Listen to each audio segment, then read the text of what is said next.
Hi folk, just a quick video. I've been asked a few times about my setup and what it is I've got, what it is it all does, and I just thought I'd try and give an explanation. First of all, I'm a drummer, and I'm often playing in sort of church services, conferences, that type of thing. If I'm playing a whole variety of different songs that I'm not too familiar with, then what will actually happen is I will tend to make notes of some sort because I'm not going to be too familiar with the song and it's not a song I've played regularly. So there will be notes that give me tempos, that give me time signatures, all that sort of stuff. And that is just simply because I haven't got time to learn like loads of songs. I'll go to a conference and I could get anything between 30 and 50 songs, and they might be new to me, and I just don't have the time to learn it and commit it to memory in that way. So I will make notes. Now, the way I do that is using an app called Mobilesheets. Mobilesheets is absolutely brilliant, and a big shout out to the developer. I think it's through a company called Zubersoft, I believe, and it's absolutely great. And it allows you to I don't want to go into too much detail about Mobilesheets because there's videos out there, but just a brief overview. You can create, for me as a drummer, you can create different set lists, and obviously choose your songs, put your songs in there. For me, I'm often making notes, and so I'll then convert it to a PDF file, and then from there, after the PDF, I may add some extra notes or something like that, annotations over the top. But you can do all of that in Mobilesheets. It's great. If I just click a set list, for example, I'm going to just choose a song, doesn't really matter what. That's the kind of thing I'm doing. I'm writing title, tempo, time signature if it's not 4/4, and Mobilesheets is great. It sort of stands out at you. You can take a photo within Mobilesheets of your handwritten chart, and it sort of filters it, makes the background white, and pops the text out nice and dark, so it's very visible. It just doesn't look like a photo. It looks really visible. Now, quite often I would have my set list made on Mobilesheets, and I can go through various different songs, and if I need to, I'll just swipe to the next one. Just depends what the song is. You can see I've got you can see I've got the tempos up there. Now, the way I would operate tempos is using the Boss DB90. Now, usually, well, back in the day, I used to just program that, and each tempo, program 1, 2, 3, 4, 5, would be related to song 1, 2, 3, 4, 5 in the set, and I would program. I'd order the set list and I would program the DB90, and that used to be the way I'd do it. What I've since discovered is that within Mobilesheets you can actually set a tempo. If I just, sorry, you can set a tempo for that song. In this instance, it's 121 BPM, and you can also create a MIDI command. So when I load this song up, it automatically sends the MIDI time clock, and as you can see up there, 121. Okay, I have to select MIDI on the DP90. The DP90 on the Boss, but it automatically gives me the tempo. So if I flick, then as you can see, it's 121 up there. If I flick to the next song, in this case Every Praise, as you can see, it's automatically changed the tempo. So that saves me a whole ton of time having to reprogram this. If somebody was at the last minute, 5 minutes before a set, say, oh, I don't like the second song, let's do something different. Well, I can just reorder it on this, and I haven't got to worry about reprogramming this. So you can see Holy Forever, 72 BPM, 72 BPM. So I'll swipe over to the next one, song called Holy. It's not the that's not focusing there. It does. I've got, that's not a good example. I've got 3 different tempos for that song. Let's swipe back to one, and it'll be more obvious. There we go. Goodness of God, 63 BPM. We actually do it at 66, so I've got it programmed in at 66, but that's fine. All Creation Sing is 166, or if you're in quarter notes, 83 BPM. So it just allows me to flick between songs, and I haven't got to worry about what the tempo is. It will just change as I flick between the songs. Okay, so that's the first thing. So you can use just a MIDI, a USB to MIDI and power.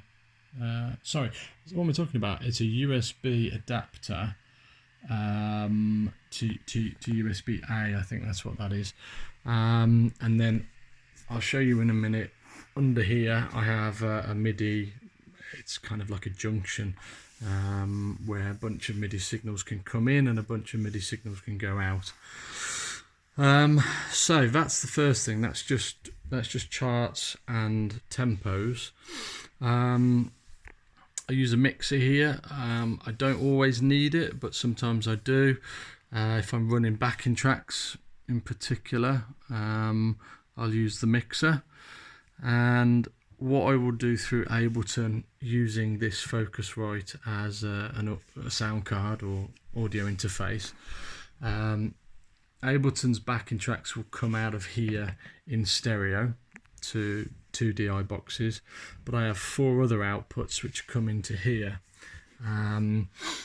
So here what we have is 2 that go to the Ableton backing tracks. So that would be Ableton left and right, and then we have Ableton cues, and we have Ableton click. So that's my 4 channels out of here into my mixer. I can mix the volumes as I wish, and happy days. Now the advantage of using this particular mixer is that I can then send the Ableton click and the Ableton cue out of the auxiliary on 2 separate channels, both on pre-fade, and I will do that out of the two auxiliaries back there. So that means anybody can have backing track, click or cue on 3 and or 4 different channels, and that means everybody has the freedom and the flexibility to adjust volumes independently. It's not set to how Ableton sends the volume, that they have the freedom and the flexibility to adjust that separately. Now here's where things get more interesting. Back to Mobilesheets. Mobilesheets will also send tracks. Sorry, what am I talking about? It will also send MIDI commands. So for example, you might see here I've got a little button that you can create in Mobilesheets, and what that BT basically means backing track. What that BT does is send a particular MIDI signal, and it is received through the Focusrite into Ableton, and it will start the song. So if I send this song's called Faithful God, if I hit BT, don't know if you can see that, it's now running the backing track for Faithful God, happy days. And as an extra additional thing for Ableton, I also use this. This is probably slightly overkill really, just to control things in Ableton. So in Ableton I can switch the click on and off, the guide on and off.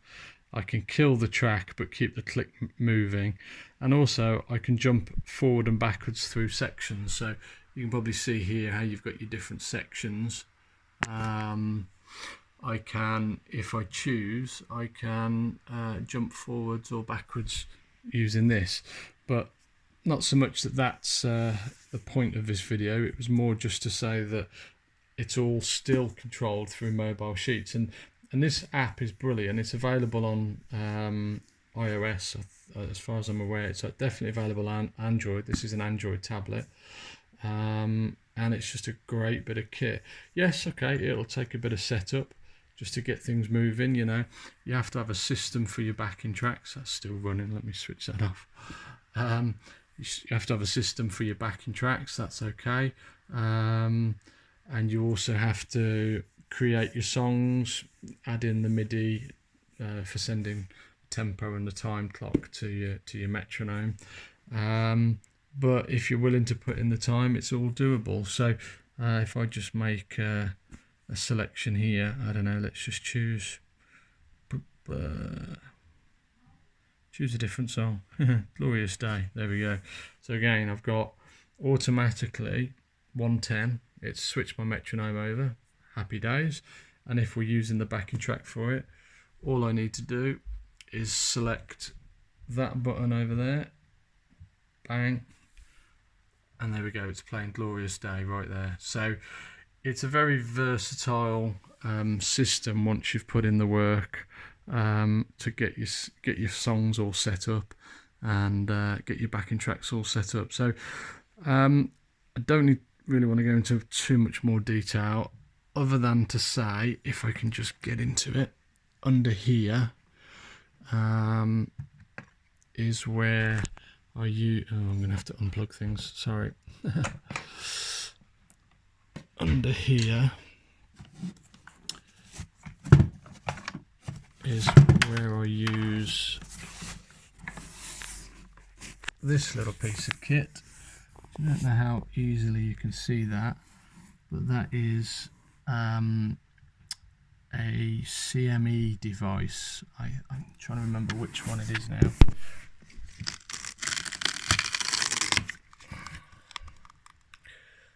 U6midi Pro. Okay, so this is the input that comes from the tablet, and then I've got the DB90 output and the USB interface output, and I've got another 4 outputs there that I can then use as well. So this is quite a critical little bit of kit to allow all the different MIDI devices to talk to one another. This also can be connected to a laptop, and it will allow you to well, you can program what goes in and out of these different inputs. So you may only want something running on, say, channel 1 or channel 16 or whatever, and you can program that. So it's all done through that little CME device here. But yeah, it's that's my setup. I hope that makes some sort of sense. If there's any questions, just let me know. Thanks a lot.